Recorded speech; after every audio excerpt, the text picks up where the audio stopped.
ఓం నమస్తేస్తు భగవన్ విశ్వేశ్వరాయ మహాదేవాయ త్రయంబకాయ త్రిప్రాంతకాయ త్రికాగ్నికాలాయ కాలాగ్నిరుద్రాయ నీలకంఠాయ మృత్యుంజయాయ సర్వేశ్వరాయ సదాశివాయ శ్రీమన్మహదేవాయ నమః.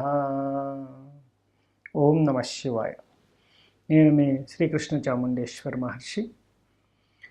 మహర్షి ఛానల్ రుద్రాక్ష వైభవం మీకు ఈరోజు ఒక మంచి ప్రోగ్రాంగా ఈ కార్యక్రమం చేస్తున్నాము.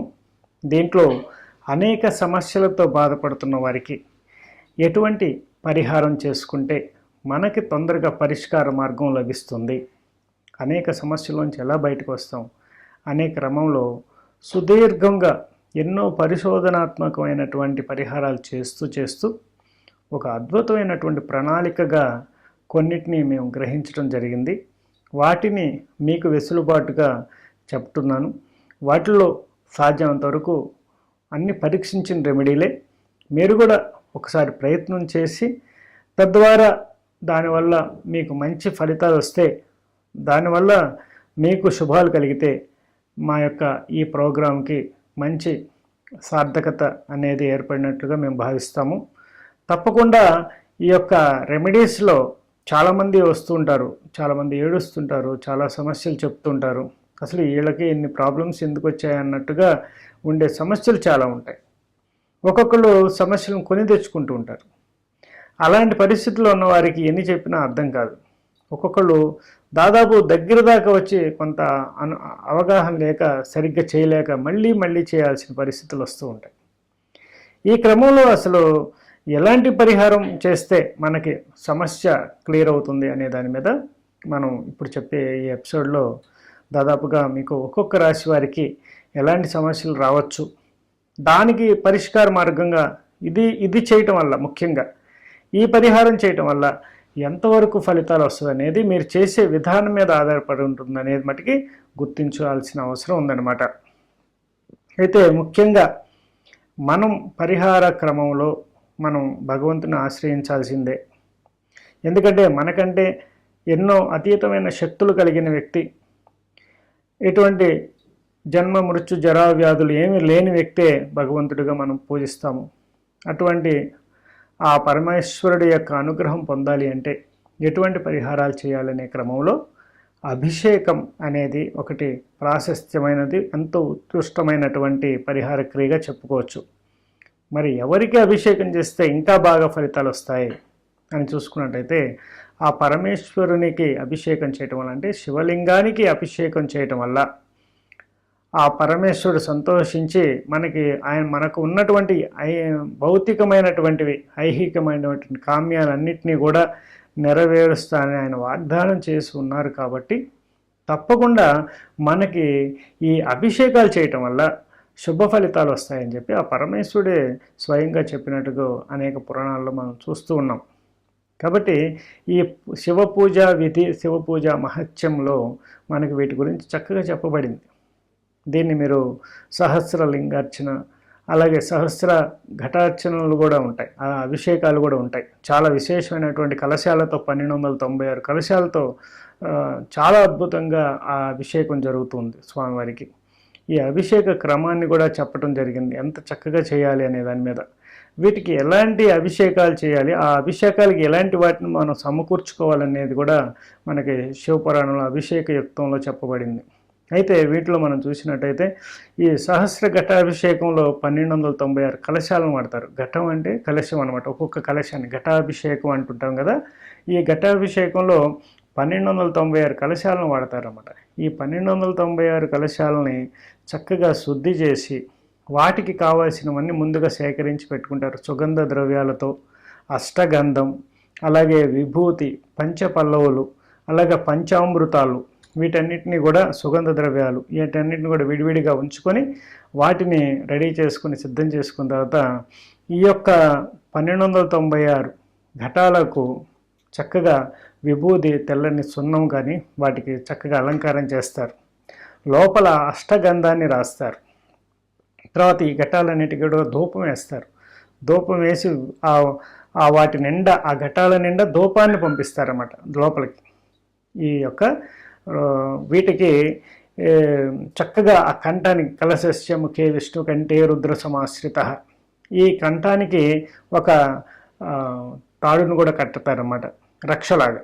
ఆ రక్షను కూడా కట్టి చక్కగా దాన్ని దారాలతో మంత్రయుక్తంగా చేస్తూ స్వామివారికి ఆ యొక్క అలంకారం చేసి వాటిని ఆ ఘటాలన్నిటికీ ఆ దారాలు కట్టి వాటికి లోపల అష్టగంధాన్ని రాసి చక్కగా ధూపం వేసి వాటిని బోర్లించి ఒక క్రమ పద్ధతిలో ఉంచిన తర్వాత వాటిలో శుద్ధోదకమైనటువంటి జలాన్ని, పంచామృతాలను, వీటన్నిటినీ కూడా అష్టగంధాలను, ఈ పంచ పల్లవులని వీటన్నిటిని కూడా వాటిలో వేసి ఈ యొక్క కలశ స్థాపనలన్నీ జరిగిన తర్వాత వాటితో పరమేశ్వరుడికి అభిషేకాలు అనేది చేయటం అనేది విశేషమైనటువంటి, అన్నింటికంటే అత్యద్భుతమైనటువంటి అభిషేకంగా చెప్పుకోవచ్చు. మహాకృష్టమైనటువంటి అభిషేకం అన్నమాట ఇది. ఈ అభిషేకాన్ని మించిన అభిషేకం ఇంకోటి లేదు. చాలా 1296 కలశాలతో అభిషేకం చేయటం అంటే వాటిని తయారు చేసేదే ఒక పూట పడుతుంది అన్నమాట. వాటిని సిద్ధం చేయడానికే ఒక హాఫ్ డే పడుతుంది. అంతటి అద్భుతమైనటువంటి అభిషేకం మనం త్వరలో మన యొక్క పీఠం తరపున కూడా చేద్దాం. తప్పకుండా అందరూని ఆహ్వానించడం జరుగుతుంది ఆ కార్యక్రమానికి. అదేవిధంగా మరి ఇంత పెద్ద ఎక్స్పెండిచర్తో చేసుకునే అభిషేకం, అసలే సమస్యలతో ఉన్నాం కదా, మరి ఎంత కాస్ట్లీయెస్ట్ అభిషేకం మనం ఎలా చేయగలుగుతాం? చేయలేం. కాబట్టి ఎటువంటి అభిషేకం చేస్తే స్వామివారు తొందరగా ప్రసన్నమవుతారు అనే దాని మీద మనం విశేషమైనటువంటి కొన్ని అభిషేకాలని చూద్దాము. దాంట్లోనే చక్కగా ఇవ్వటం జరిగింది. సహస్రలింగార్చన మహత్యం అనే గ్రంథంలో కూడా దీని గురించి చక్కగా వివరించడం జరిగింది. ఆ పరమేశ్వరుడు వేటితో చేస్తే నేను సంతోషిస్తాను, మీ యొక్క కామ్యాలు నెరవేరుస్తానన్నాడో వాటితో మీరు చేయటం అనేది తెలుసుకొని చేసినట్లయితే దీంట్లో ముఖ్యంగా శ్రద్ధ, భక్తి అనేది చాలా ముఖ్యం.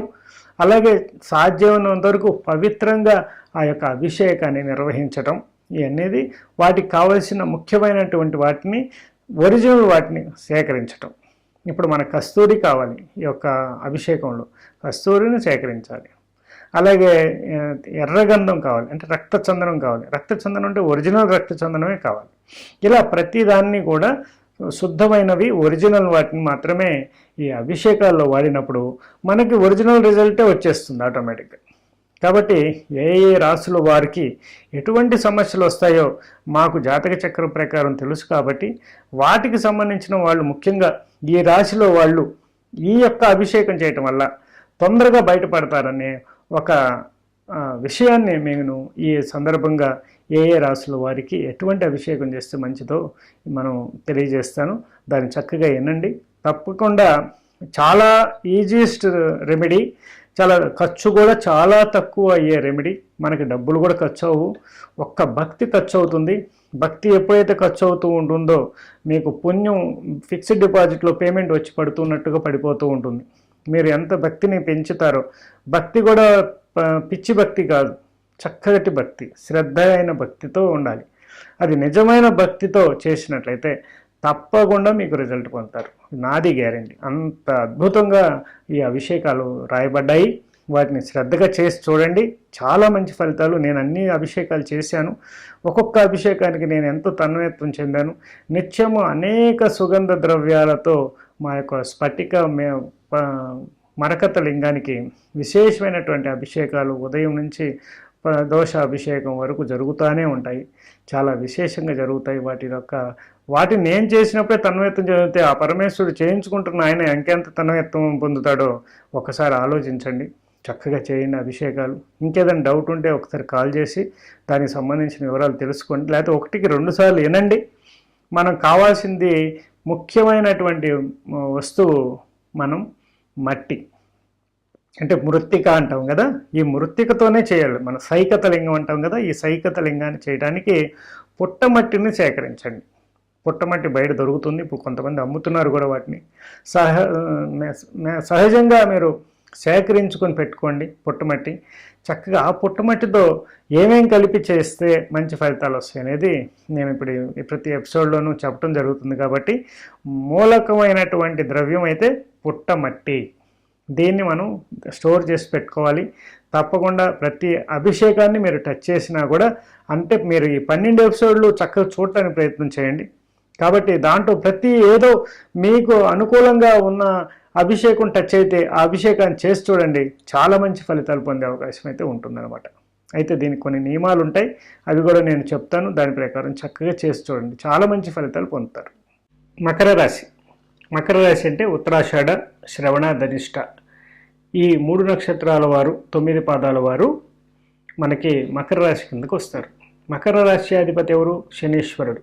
శని యొక్క అనుగ్రహం పొందటానికి, అలాగే ఏలినాటి శని, జన్మశని, అర్ధాష్టమ, అష్టమ శనులు వీటన్నిటి నుండి కూడా రక్షించబడే విధంగా, అలాగే మీ యొక్క శని మహర్దశ యోగించే విధంగా, శని ఉచ్చస్థితిలో బాగా అద్భుతంగా యోగించే విధంగా, మరి శని నీచిలో ఉన్నప్పుడు, శుభదృష్టి లేకపోయినప్పుడు, అష్టమ శని ఎఫెక్ట్లో ఉన్నప్పుడు వీటన్నిటి వల్ల కూడా ఎన్నో అనర్థాలు జరిగే అవకాశం, అలాగే అనేక రకాలైనటువంటి ప్రగతి మన చేతిలో ఉన్నా కూడా మనం వాటిని అనుభవించే స్థితి లేకపోవటం, అన్నీ కూడా వడ్డించిన ఇస్తరిలాగా ఉన్నా కూడా మనం తినే పరిస్థితి లేకపోవటం, దాదాపు దగ్గర దాకా వచ్చి కూడా అనుభవించలేని పరిస్థితి, నిస్సహాయ స్థితిలో ఉండటం, అన్నీ ఎదురుగా ఉంటాయి కానీ మనం చూస్తూ ఉండే పరిస్థితి శనీశ్వరుని యొక్క అనుగ్రహం వల్ల ఆ ప్రతికూల అంశాలు కలుగుతూ ఉంటాయి.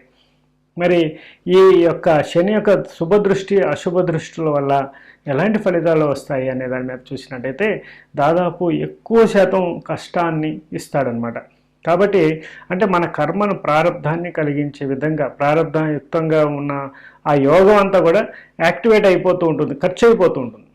అలాగే కొత్త కర్మలు చేయాల్సిన అవసరం ఉంటుంది. అంటే కొత్తగా దానం, ధర్మం, శ్రమ, అలాగే ఏదైనా నువ్వు చేయవలసిన అనుష్ఠానం ఏదైతే ఉందో ఇలా అనేక రకాలైనటువంటి శారీరక శ్రమకి గురి చేయటం శనీశ్వరుని యొక్క విశేషత. అయితే ఇటువంటి సమయంలో మనకి మృత్యుదోషం కూడా ఉంటుంది, అపమృత్యు భయం ఉంటుంది. దాదాపు శని ప్రభావం ఉన్న వారికి భయం ఎక్కువ ఉంటుంది అన్నమాట, దడ ఎక్కువ ఉంటుంది, ఆందోళన ఎక్కువ ఉంటుంది.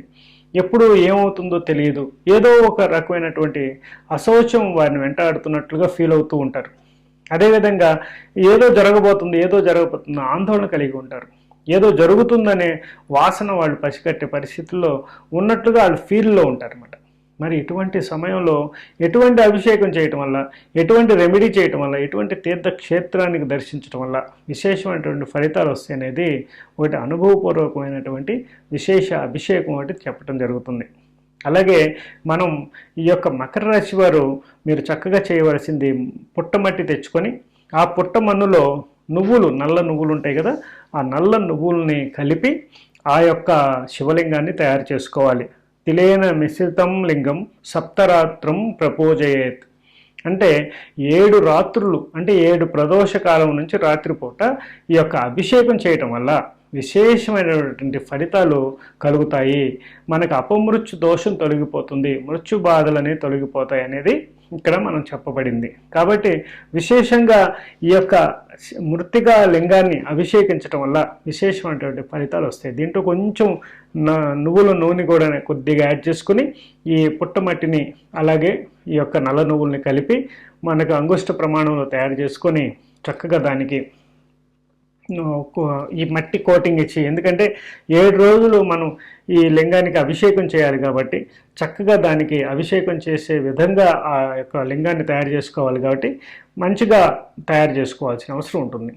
అయితే మీరు ఓపిక ఉంటే నువ్వుల నూనెతో కూడా అభిషేకం చేసుకునే అవకాశం ఉంటుంది.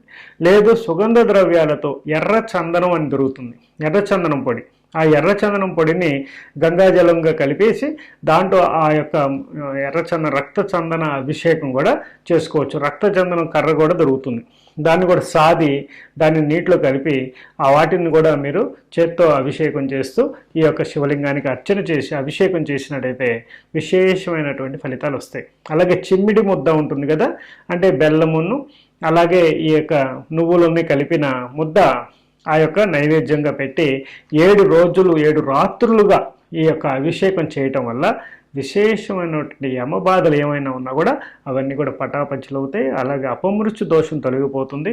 ఏలినాటి శని యొక్క ప్రభావం ఏదైతే మనసు తేలికపడుతుంది 7 రోజులు చేయటం వల్ల మీరు ముందు శారీరకంగా మానసికంగా చాలా ప్రశాంతత వచ్చేస్తుంది అన్నమాట ముందు. గృహంలో అశాంతి అనేది మీ మనసులోంచి తొలగిపోతుంది, గృహంలోంచి కూడా తొలగిపోతుంది. కాబట్టి ఈ రెమెడీ మకర రాశి వారు ప్రత్యేకంగా శని ఎఫెక్ట్లో ఉండి, అంటే శని యొక్క అనుగ్రహం పొందలేక అనుగ్రహం ఇబ్బందుల్లో ఉంటే తప్పకుండా ఇది ఎవరైనా చేయొచ్చు. ఏ రాశి వారైనా కూడా ఇప్పుడు నేను చెప్పిన అన్నీ కూడా అభిషేకాలు మీకు కనెక్ట్ అవుతే తప్పకుండా రాశితో సంబంధం లేకుండా అందరూ చేయొచ్చు అనమాట. కాబట్టి ముఖ్యంగా ఈ రాశి వారికి కలిగే ఇబ్బందుల దృష్ట్యా ఈ యొక్క రెమెడీ చేస్తే బాగుంటుందని నేను చెప్పడం జరుగుతుంది. అదేవిధంగా ఈ అభిషేకం చేయటం వల్ల కలిగే ఫలితాలు అంతా ఎంత కాదు, మానసిక ప్రశాంతత వస్తుంది. ఎన్ని లక్షలు పోసినా కూడా రానిది ఈ యొక్క అభిషేకం చేయటం వల్ల వచ్చేస్తుంది అనమాట. కాబట్టి దీనికి ఎటువంటి ఇబ్బంది లేదు.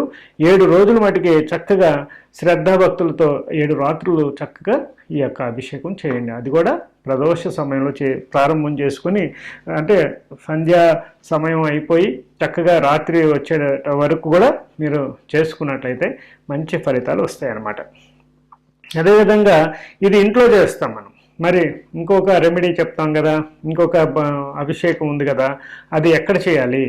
అయితే ఈ యొక్క లింగాన్ని కూడా మీరు కొద్దిగా క్రీమ్గా ఉంటుంది, జిడ్డుగా ఉంటుంది.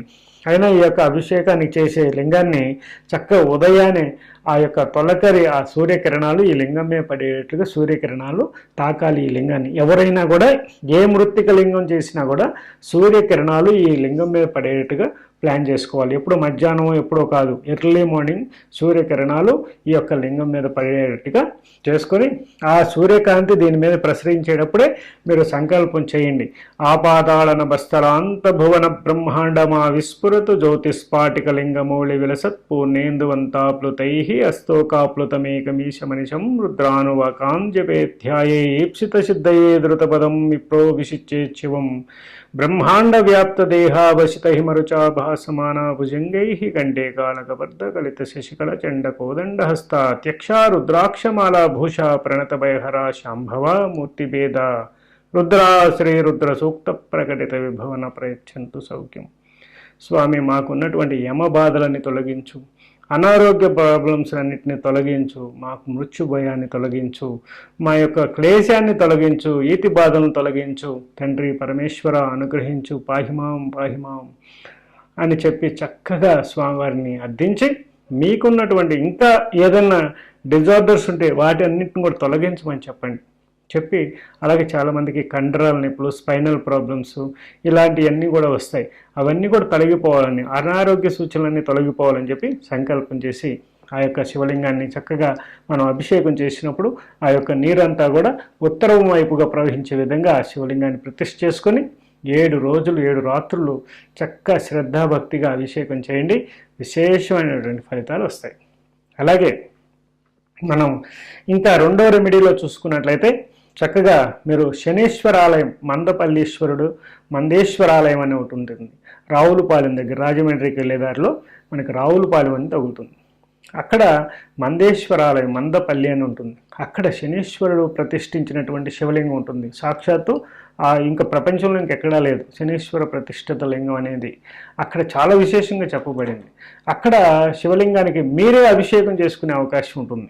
అక్కడ మీరు కొట్టిన ఆ అభిషేకం అంతా కూడా మీరు పోస్తే ఆ గొట్టంలో నుంచి వెళ్ళి స్వామివారి మీద పడుతుందన్నమాట. ప్రత్యక్షంగా మీరు తాకి అభిషేకం చేసే అవకాశం ఉండదు. చక్కగా మీరు పోయటం, దీన్ని చూసే మనకి నాసిక్లో కూడా పెట్టడం జరిగింది. అంతకుముందు మేము నాసిక్లో ఆ పైకల్లా ఎక్కి పోసేవాళ్ళం, ఎప్పుడో 25 సంవత్సరాలు 30 సంవత్సరాల క్రితం. ఇప్పుడు అట్లా కాదు, అక్కడ కూడా పెట్టంగానే అక్కడి నుంచి అలా పోసే విధానం వచ్చిందనమాట. ఇక్కడే ముందు ఆ సిస్టమ్ ఉండేది. ఇక్కడ ఈ చేయటం వల్ల మీరు చక్కగా కొద్దిగా లవంగాలు, ఒక 7-8 లవంగాలని తీసుకుని బాగా మెత్తగా నూరేసి ఈ నువ్వుల నూనెలో కూడా వాటిని కూడా వేసేసి, అలాగే సుగంధ ద్రవ్యాల పొడి, అవకాశం ఉంటే సుగంధ ద్రవ్యాల పొడిని కూడా వేసి అభిషేకంలో పంపించండి. చక్కగా స్వామివారికి అభిషేకం జరుగుతుంది. ఇది శనివారం నాడు చేయడానికి ప్రయత్నం చేయండి. ఇది అవకాశం ఉంటే 8 శనివారాలు వెళ్ళండి ఇక్కడికి మందేశ్వరాలయానికి. అక్కడే మీరు శనికి తైలాభిషేకం చేసిన తర్వాత శని మహాదానం కూడా ఇవ్వండి, వస్త్రదానం ఇవ్వండి, అలాగే బియ్యం దానం చేయండి. ఇలా మీరు అక్కడ అన్నదానం చేయడానికి ప్రయత్నం చేయండి. ఇలా చేయటం వల్ల శుభ ఫలితాలు పొందే అవకాశం ఉంటుంది. అలాగే మానసిక అశాంతి, శారీరక అశాంతి ఇవన్నీ తొలగిపోయి ఆర్థిక పరిపుష్టి అనేది మీకు వస్తుంది. విశేషమైనటువంటి ఉత్కృష్టమైనటువంటి అభిషేకాల్లో ఈ శనికి తైలాభిషేకాల్లో మందేశ్వరాలయంలో చేయటం వల్ల వచ్చే ఫలితం అంతా ఇంత కాదన్నమాట. చాలా మంచి ఫలితాలు వస్తాయి. కాబట్టి అవకాశం ఉన్నవారు ప్రత్యేకంగా ఒకసారి చేద్దాం, అంత దూరం వెళ్ళలేమనుకున్నవారు ప్రత్యేకంగా శని త్రయోదశి నాడు కానీ వెళ్ళండి. లేదు అసలు మేము అంత దూరం వెళ్ళలేము, విదేశాల్లో ఉన్నాం మేము అనుకున్న వారు తప్పకుండా, ఎందుకంటే నాకు విదేశాల నుంచి కూడా చాలామంది కాల్స్ చేస్తుంటారు, మరి ఎట్లా మీరు ఈ రెమెడీస్ చెప్పారు, మేము ఎలా చేయలేము, ఇక్కడ పరిస్థితి ఏంటి అనేవాళ్ళు కూడా ఉంటారు. మీరు ఈ యొక్క రెమెడీ కానీ చేయాలనుకున్నవారు నెట్లోకి వెళితే మనకి మందపల్లి టెంపుల్ యొక్క ప్రాసెస్ వస్తుంది. వాళ్ళు ఏ అభిషేకాలకి ఎంత అని రేట్ ఉంటుంది, దాన్ని బట్టి మీరు ఆ డబ్బులు చూసుకొని ఒక 21 శనివారాలకు, లేకపోతే 52 శనివారాలకు, లేకపోతే 7 శనివారాలు, 8 శనివారాలు, మీకు ఎంత అవకాశం పాసిబిలిటీ ఉందో ఒక శనివారం కడతారా అనేది మీరు అక్కడే ఆన్లైన్లో పేమెంట్ చేసినట్టయితే ఆ యొక్క మందేశ్వరాలయ శివాలయం శనీశ్వరాలయానికి అవి డబ్బులు చేరతాయి. కాబట్టి అక్కడ మీ పేరు గోత్రనామాలతో అభిషేకాలు చేస్తారు, అక్కడే మీ పేరు కూడా నోట్ చేసుకుంటారు. కాబట్టి ఇది కూడా వెసులుబాటు ఉంది. కాబట్టి వెళ్ళలేని వారు, కేవలం వెళ్ళలేని వారు మాత్రమే ఇది చేయాలి. అంతేగాని మీకు అవకాశం ఉండి కూడా వెళ్లకుండా డబ్బులు కట్టేస్తామంటే మటుకి అది ఫలితం అయితే ఏమి ఇవ్వదు. ఎందుకంటే మీకు వెళ్ళే అవకాశం ఉంది కాబట్టి వెళ్ళలేని వారికి ఇది చేయాలి. అలాగే అది కూడా వెళతాము, ఇది కూడా చేస్తాం అనుకున్న వాళ్ళు ఇంకా వెళ్ళండి, గుడ్, అలా కూడా చేయొచ్చు. కాబట్టి తప్పకుండా ఈ యొక్క శని రెమెడీ చేయండి. అలాగే ఈ రెమెడీ చేసే సమయంలో ముసలి వారితో గొడవలు పడకూడదు, ముసలి వారిని తూలనాడకూడదు.